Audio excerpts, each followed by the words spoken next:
ઓસમાણભાઈ કીધું ને કેટલા વર્ષથી આમ મારે 28 વર્ષ થયા આમ 28 વર્ષથી આ બધા સંતોના શરણમાં થઈ.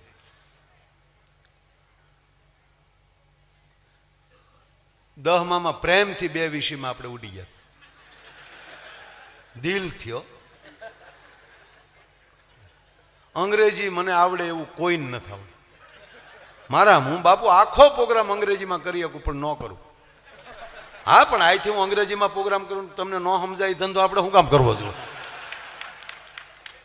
સાહેબ? હું અમેરિકા જાઉં અને અમેરિકા જે હું અંગ્રેજી બોલું અમેરિકા વાળા નથી સમજી શકતા પછી તો પૂરું થઈ ગયું ને બાપા.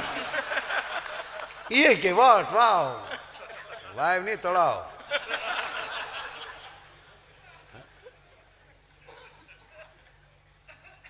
કોઈથી ઢીલું નહીં પડવાનું.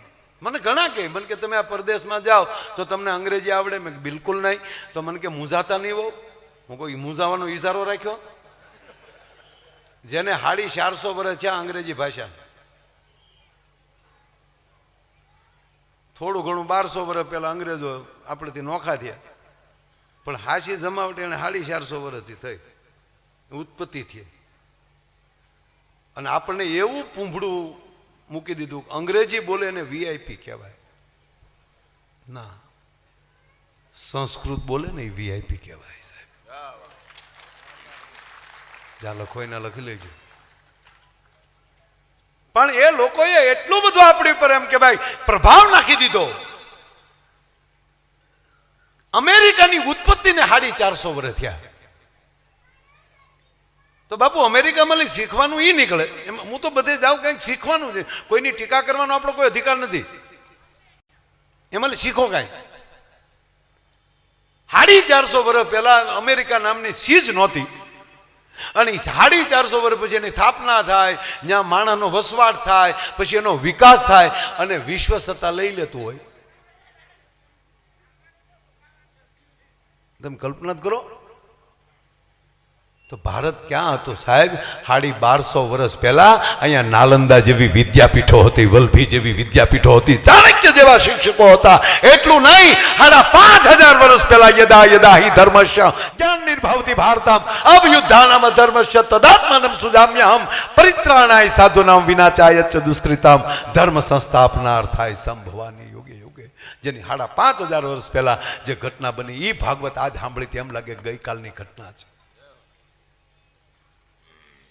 જ્યારે તમે તમારું છોડીને બીજે ટીંગાવા મળો છો ને ત્યારે તમારું મહત્વ ઘટી જાય છે. બાકી અત્યારે 140 કરોડ થઈ, આપણે 140 કરોડ માણસના પેટના થઈ જાય તો વિશ્વમાં કોના બાપની તાકાત તમારી સામો કોઈ આવીને ઊભો રહે? પણ બધાને બોર્ડ મારવા છે, અંદર નથી કાંઈ. ખોટું લાગશે માફ કરજો. બેઠેલા તમામ હિન્દુ ભાઈઓ કે મુસ્લિમ ભાઈઓ, આમાં હિન્દુ હોય કે મુસલમાન હોય. મુસલમાન છે તો એને કેટલા અહીંયા બેઠા એને પૂછજો કુરાને શરીફની આયાત એને મોઢે હશે.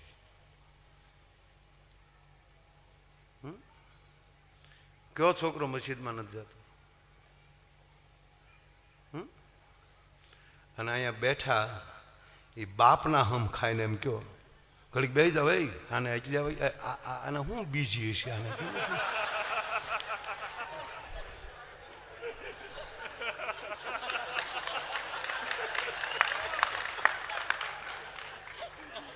એ ભૈયા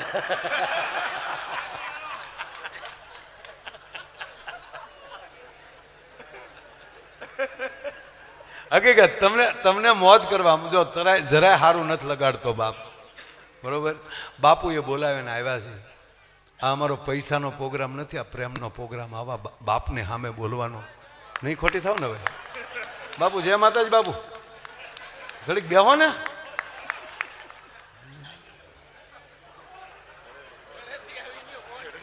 तेरे मेरे होठों पे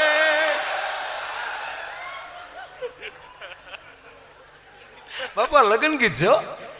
અમે ગીત ગાયું ને એ લગન ગીત છે. ડાભી સાહેબ આવું લગન ગીત બીજે ગવાણું જ નથી. આ પેલા ફેરાનું ગીત છે. પેલો ફેરો ચાલુ થાય ને વગાડ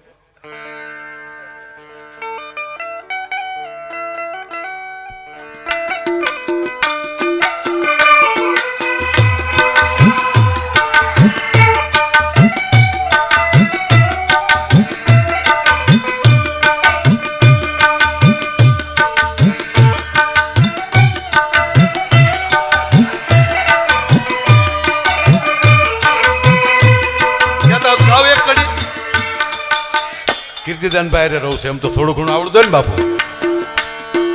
તેરે મેરે હાથોં પે મીઠે મીઠે ગીત બીતવા આ પેલો ફેરો आगे आगे चले हम पीछे पीछे गीत એટલું ઘણું મારા બાપ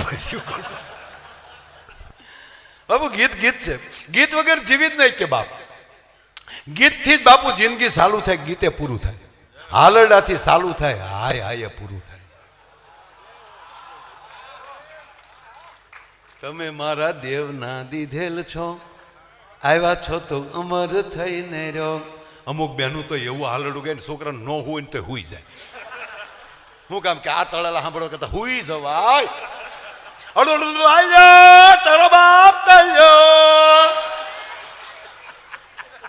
પહેલો મારો ડાયો પાટલે બેહી નાયો અને બાપુ એક બહેનોના કાનની તાકાત તો જુઓ સોસાયટીમાં ફેરિયો આવ્યો હોય આપણને હકીકત મને મારા હું તો એટલો આપણને ખબર કારણ કે વિષય નહીં એમાં હું ગયો જ નથી અને ફેરિયા હેના છે એ અવાજ હજી સુધી મને ખબર નથી પડી આપણે કે કોણ હતા બકાલા વાળો છે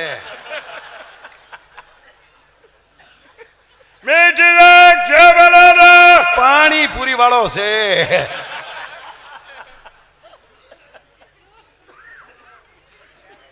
ખરેખર બાબુ જેવું સ્થાન એવું વાક્ય હોય જો તમે આપણે આ પ્લેનમાં જઈએ એરપોર્ટ જઈ કારણ કે જેવી ટિકિટ જેવું પ્લેન તો ત્યાં જાહેરાત થતી હતી એવી પોશી થાય આપણે એમ થાય કે હજી 2 કલાક પ્લેન મોડું થાય હાંભળા જ કરીએ કૃપયા ધ્યાન દીજીએ આપણે એમ થાય હાળે બોલે કે હું કૃપયા ધ્યાન દીજીએ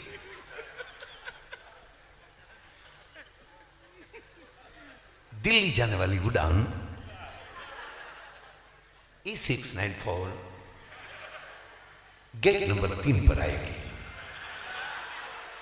कृपया ध्यान दीजिए આપણે કે ધ્યાન દેવું ક્યાં ગોતવા મળ્યો આવા ગાંડા કારે નથી કાઢ્યો અને મારા હમ ખાઈને કહું તમે રાજી થાવ તો મારા ગલોટિયા ભલે ખાવા માયો આવ્યો છે તમને આનંદ કરાવે ક્યારે વયો જવાનું નક્કી નથી કોઈને છે ખબર ક્યારે વયો જાય પણ રાષ્ટ્ર માટે કાંઈક કરીને જાયજો આ રાષ્ટ્રીય સેવા સંઘના યુવાનો જે કામ કરે છે બાપુ અત્યારે અને આ સંતો કામ કરે છે રાષ્ટ્ર માટે આ ભગવું લુગડું ન હોત તિરંગો છે ને એની માથે ભગવો એક કલર છે એ કાઢી નાખો ભૂંડા લાગી ભલામણા શું આ દેશની વાત એટલે આમાં મરી જાય સાધુડા હાટું રાષ્ટ્ર માટે હા એરપોર્ટમાં આવે મજા ન્યાલી તમે રેલવે સ્ટેશને આવો જાહેરાતમાં ફેર પડી જાય પ્લેટફોર્મ નંબર 2 પર खावड़ा प्लेटफॉर्म नंबर 2 पर सौराष्ट्र एक्सप्रेस कृपया 2 फुट दूर नीचे कुल्ली से सावधान ईना ये अपना धोड़काना डेपो में भी आવો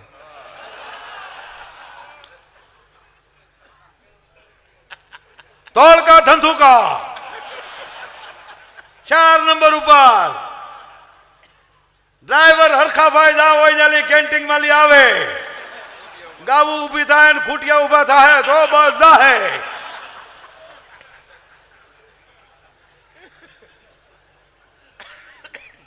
એક જગ્યાની ક્વોલિટી ફરેમાં અવાજમાં ફેર પડી જાય તો કહેવાય કે બાપ આપણા જીવનની બેઠકો ફરી જાય તો કોના બાપની તાકાત અવાજમાં ફેર ન પડે